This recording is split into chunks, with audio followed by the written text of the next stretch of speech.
Rita. And we're the two Pilates Chicks. Again, we don't know what our theme music is. I forgot that. But here it is. But here it is.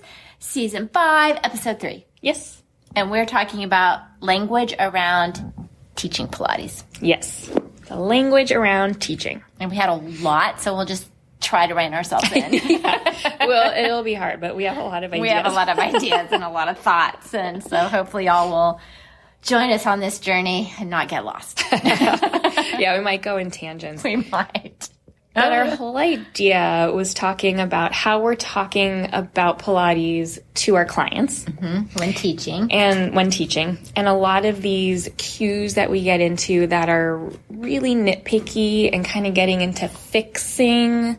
Restricting. Yeah, and like overly analyzing before we even let somebody just start to move. Yes. And kind of just like see where we go from there. Yep. And so all of these little fixing, like particular alignment before even just going. I like what you said. Your 12th rib needs to be here, and this needs to be here, and this needs to your do chin's this. 2 millimeters this way, and a little bit this way. And so, like, what we were thinking, the main idea around this is that our language to our clients should not be restricting movement. Yes, it shouldn't be stopping them from moving or inhibiting. Is that right? Yeah. Inhibiting them from moving. Because, like you said, we're guiding, and we kind of talked about that in the last podcast, which was even though it was like just a minute ago, completely forgot. Teaching the body in front of you. But that idea of us, that our purpose as Pilates teachers is to be guiding the client in their movement as they need, not fixing. We're not fixing them. Right. But we can help them. Yes. Because we can help them feel better. We can help them move. But you're right. Like fixing. Like it's just not good language around. I think it's not good language. Yeah. It feels negative. It feels impeding. Yeah. Like I think right off the bat telling your client, this is what's wrong. This is happening. You need to fix this. This is what we need to work on.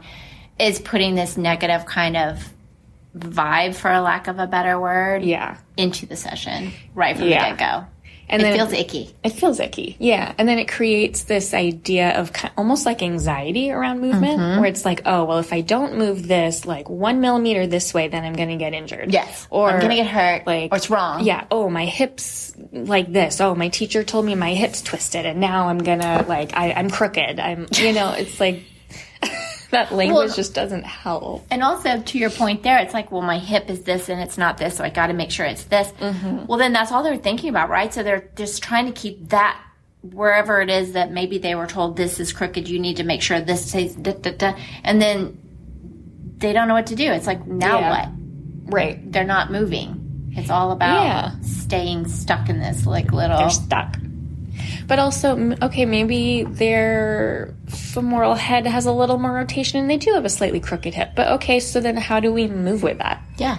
Like, we're not fixing that. That just is their body. And I love that, what you just said, femoral head, because it's like, we don't have x-ray vision. Yeah. So we don't know the shape of, what is their kind of hip joint shape. What's what actually is it? happening Is it, in the joint? what's actually happening in there? We can't see in there. So if we're restricting someone's movement into this, like, whatever box we want it to be in, how can we not be then setting them up for failure? Yeah. In some way, without even realizing it. Because we're just assuming, oh, this is wrong. So we're trying to fix that, and oh, it should be like this. It has to be like this. Yeah. It's just not, it's inhibiting that movement. It's stopping them from moving forward. Yeah, because I think when we think about the language of teaching, we want to keep it positive. We want to keep them moving. We want to guide them. We want them to get challenged, be stronger, be more mobile. So if we restrict them, we're taking all that away. Yeah. And then it's creating this person who feels like they cannot move until they're completely aligned. This box and this millimeter and this, and like maybe as they're moving, we can say, oh, like, can you reach here a little more? And, oh, can we stack these boxes a little more? But it's like, we were joking about earlier, like, you're not taking a step out your front door and saying, wait, I can't start walking yet. I have to bring my last rib 2 millimeters this way. Make sure my hip is here and done. Okay, now. And then you're walking like Frankenstein, right? Yeah. Because you're like, then you're stuck. You're stuck. Yeah. And we talked about that in terms of like what we're doing in the Pilates studio with our client is more dynamic stability. Yeah. Because they're moving, and it's kind of like we were joking about snow skiing. Like you get off the chair, do you sit there on your skis for a moment and go, okay, wait, I've got to get this over this and this, because you're going to go down the hill and everything's going to be moving, Things are going right? to change. Yeah. Things are changing. You've got a mogul here. You're going downhill on this side and then this side. So it's like you're switching.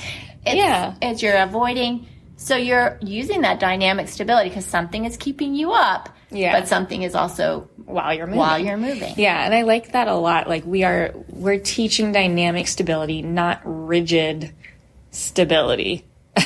Don't move. Yeah. And so as we were talking before, we were discussing the single leg circle or the one leg circle. And it's like, so in that exercise, you're working the one leg as if it were your standing leg and you're reaching, and that's the stable side. And then the other leg's moving, but the hips are still moving. The hips are moving. You're in movement.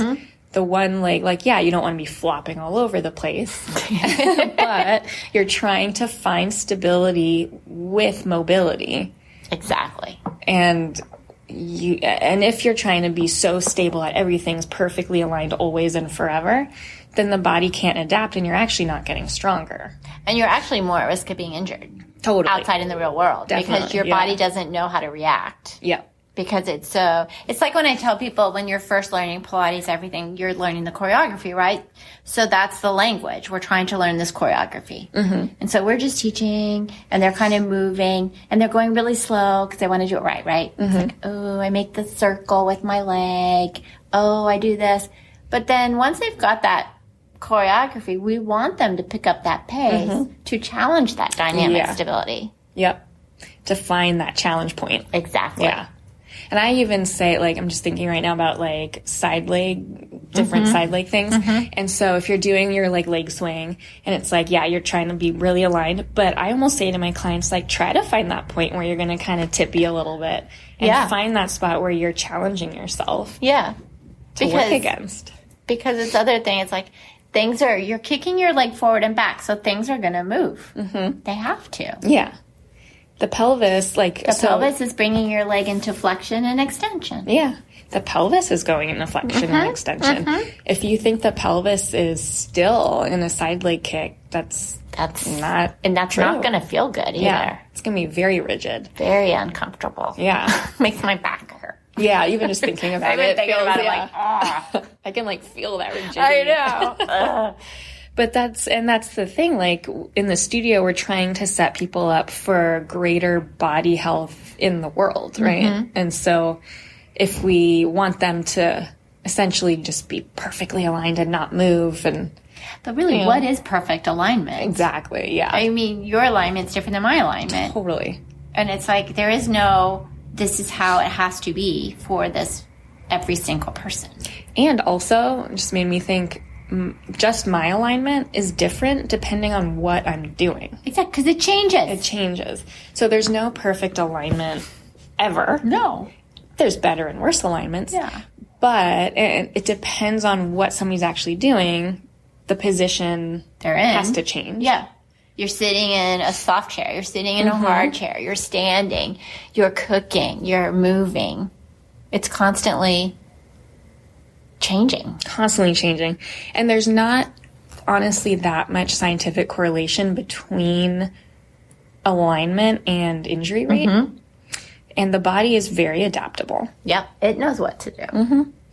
And I think we take that away from clients a lot, is letting that their brain and their body kind of have this orchestra going and they know, so we're guiding. Yeah.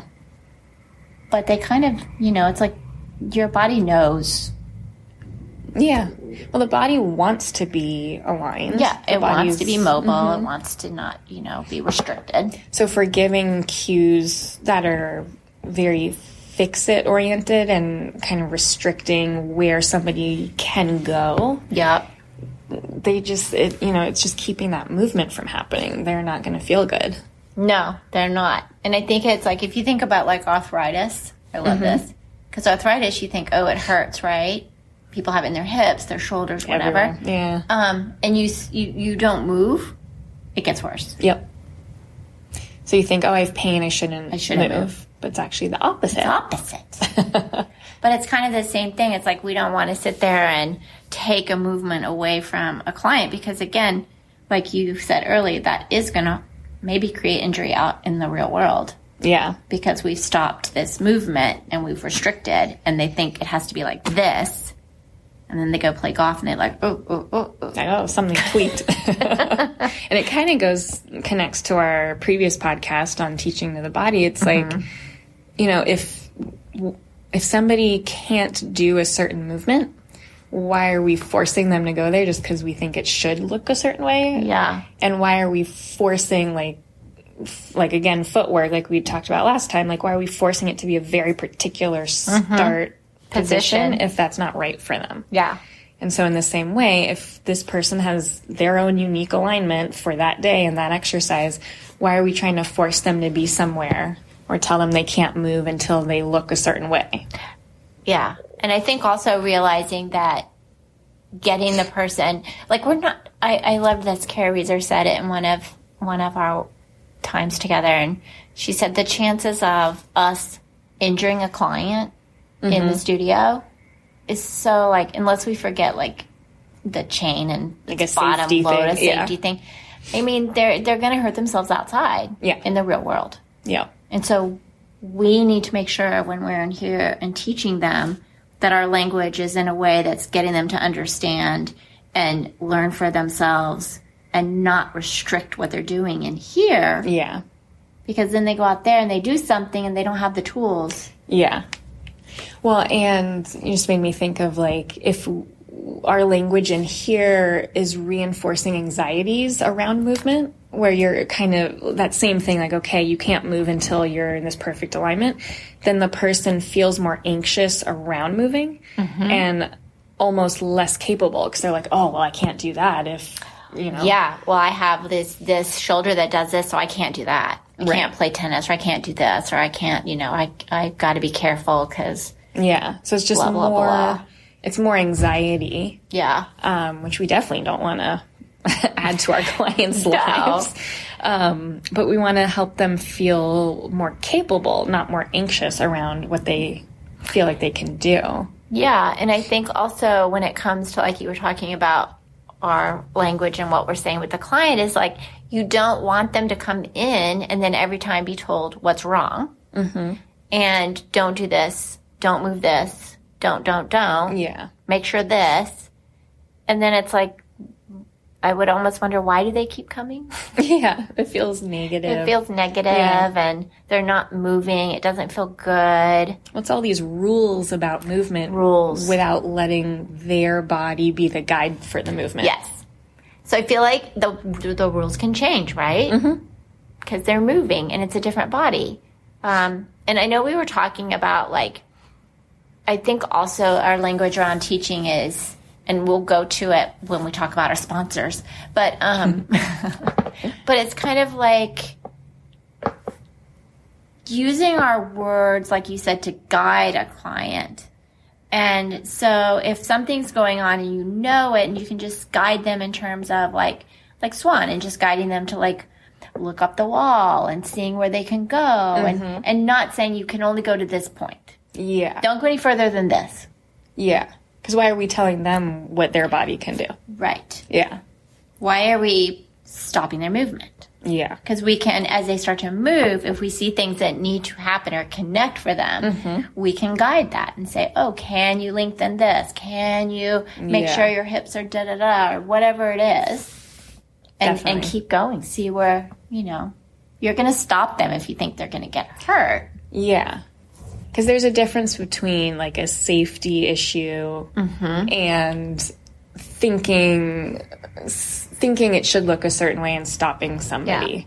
And I think Swan is good, because I had the same thing. Like, for years I was taught by teachers where I thought this was my movement, but because I couldn't do this. So it's like, oh, don't go, don't. And so it started to restrict my movement in Yeah. swan. And I have found that with a lot of people as they've gotten put into this box and restricted. But it's like, let's move and kind of cue what needs to happen and see what the body can do. And then they go, woo, and they can do. Oh, I can actually do this. Well, because so many people hate swan. They hate it. And I think it's mostly because you think I'm supposed to be able to get super high. Yeah, and so it's supposed to look like this. Yeah, supposed to look like that. And then, but then we have that language of, but don't look up because you don't want to hurt your neck. Yeah, so I don't know when that started. Yeah. It's like, so my God, teachers really? then start saying, okay, well, keep your neck long so you don't crunch your neck, right? And so then you both think it's supposed to be super high, but then you're getting restricted from finding that length. Yeah, because you're not letting your neck extend. Yeah. Because the cervical spine has to extend in order to allow the thoracic to extend. In order to let the hips extend. Yeah. It all is connected. It's all connected. And, I mean, so for me, you're making me think of, our working on my extensions. Because for me, being super hypermobile, I can go there. Oh, yeah. It's beautiful. Way up. But I can go way into it, and to a point that's not great. Good. And it's a lot of lumbar hyperextension.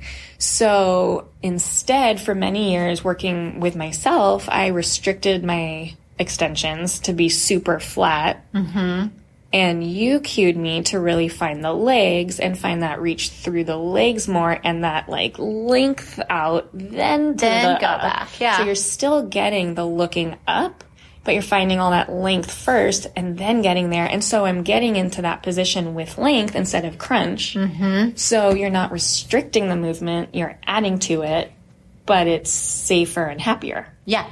And I think that's so, I don't know, I think there's a lot of language around teaching, and there's a lot of, when we go into later, what we'll talk about with our sponsors, is what we tell a client in terms of, this needs to happen.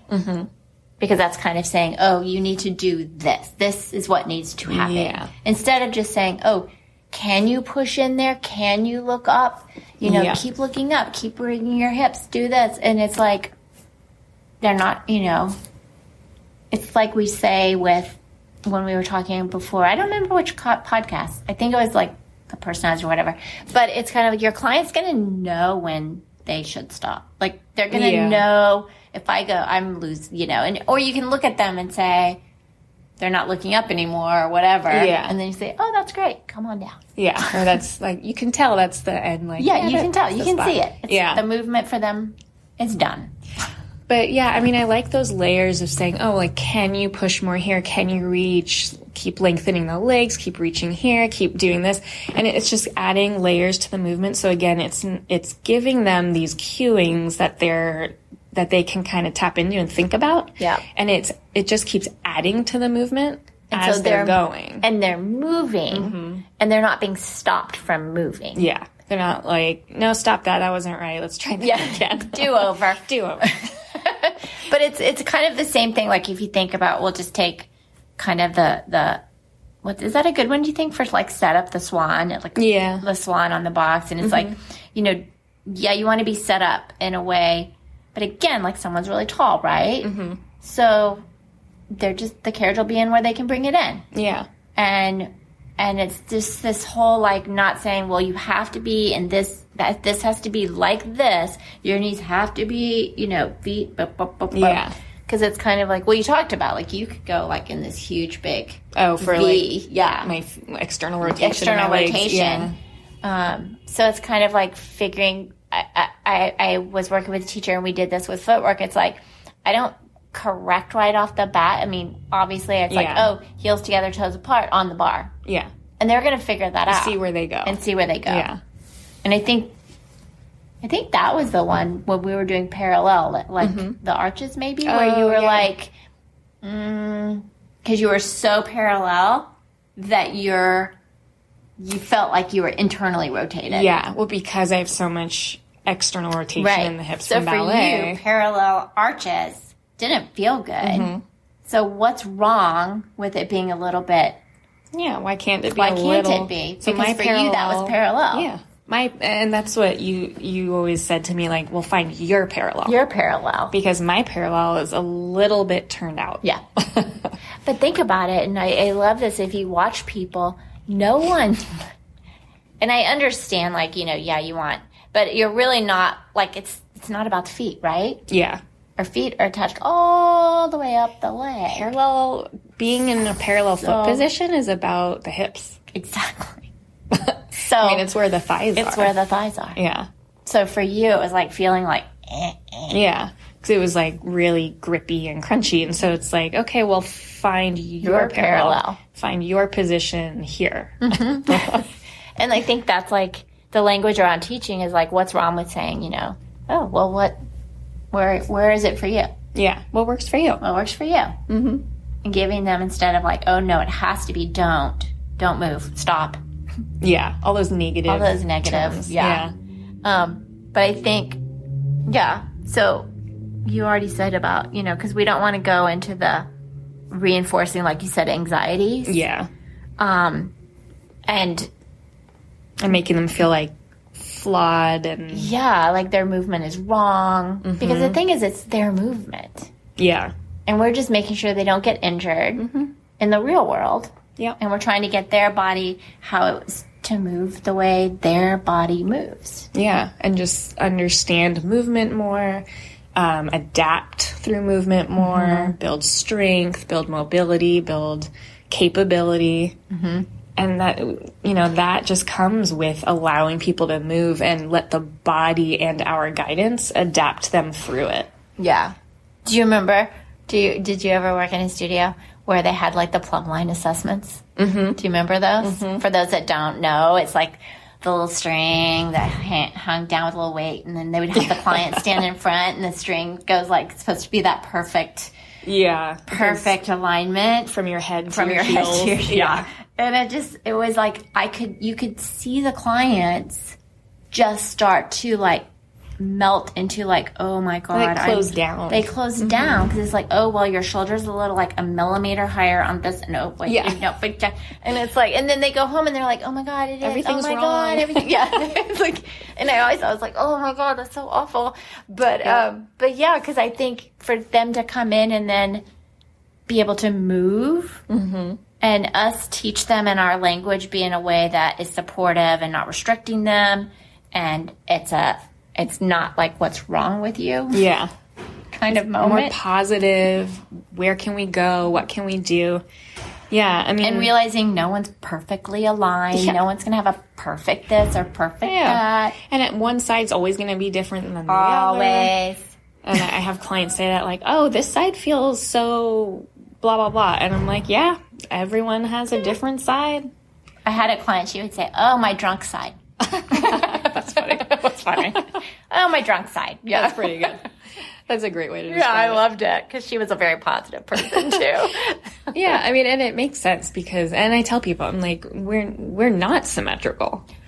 People are not. Well, even. Imagine like look at models, right? Like if you look, especially like not the 70s or 80s, but if someone is perfectly symmetrical, they're not going to be a model. No, it's a little creepy. It would be really creepy. So it's the same thing with our body. It's like it lives, right? Mm-hmm. We pull things, we push things, we open doors, we move. And so yeah, we're always like favoring one or the other and doing this or carrying. And it's like, and that's fine. That's okay. It's okay. Move through life. And that's, move through life. And then when they get in here, we're kind of like, if we see that kind of, issue where it's like, oh yeah, they're really tight and they're not engaging that side, then we can use that language of, oh, can you reach more? Can you reach that side a little more? Yeah. Can you push this side a little more? Yeah, because there's definitely things where we all have like a tighter this or that, and one side pulls in a little more, and I have that, and we were working on that today. Rotating, whatever. Yeah, and so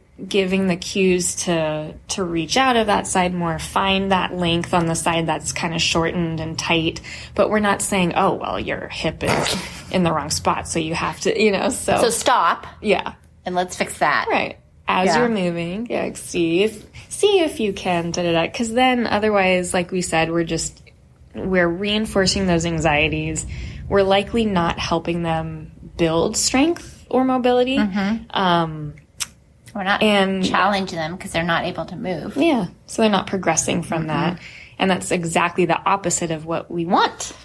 We want them to progress. We want them to feel good. We want them to like go, oh my gosh, look how far I've come. Look what I've accomplished. Yeah.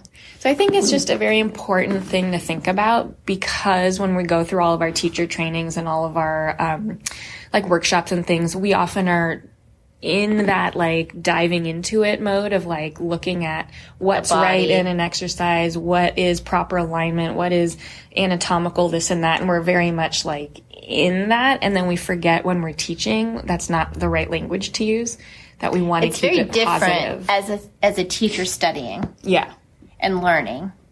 And then the language with teaching. They're very separate. It's almost like we had this discussion, you and I, about anatomy and teacher training. And how much is too much and how much is enough. And, and what is that kind of like that balance. Need and balance. Because I feel like sometimes the client, it's like, I don't get it. They're like, yeah. They're like, what are you saying? I don't understand. What's wrong with me? What? Yeah.